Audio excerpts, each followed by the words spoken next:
আপনাদের নেহাত সুনির্বন্ধ অনুরোধ, আপনারা ওই বিভিন্ন ইয়েতে চলে যান না, ক্ষোভের মধ্যে চলে যান না। এই ক্ষোভ হলে এই ক্ষোভের মধ্যে মারামারি কারাগারি লেগে যাবে।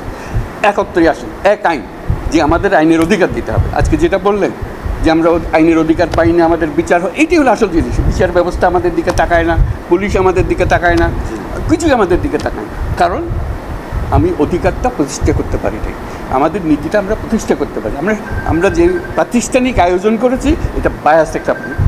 আপনি যত কিছুই বলেন, ওই একটা ক্ষোভ করতে আরম্ভ করবেন, তারা মজা পেয়ে যাবে। ওই মজার খেলাতে আর আমাদেরকে নিয়ে যাবেন। আমরা এসেছি যে এক মানুষ, এক অধিকার, এর মধ্যে কোনো পার্থক্য করা যাবে। আমাদের যে গণতান্ত্রিক যে আকাঙ্ক্ষা, সেখানে আমরা বিবেচিত মুসলমান হিসেবে নয়, হিন্দু হিসেবে নয়, বৌদ্ধ হিসেবে নয়, মানুষ হিসেবে আমাদের অধিকারগুলো নিশ্চিত হোক। সমস্ত সমস্যার গোড়া হলো আমরা যত প্রাতিষ্ঠানিক আয়োজন এগুলো করেছি সব কিছু পচে গেছে, এই কারণে এই গোলমালগুলো হতেছে। কাজে আমরা প্রাতিষ্ঠানিক আয়োজনগুলোকে ঠিক করতে হবে। যে ন্যায় বিচার হলে কে বিচার পাবেন আমাদের বলেন?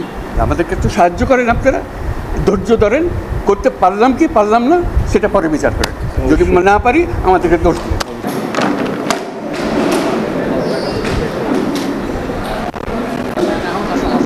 প্রিয় নাম্বার সেট করে বিকাশে সেন্ড মানি করুন ফ্রি।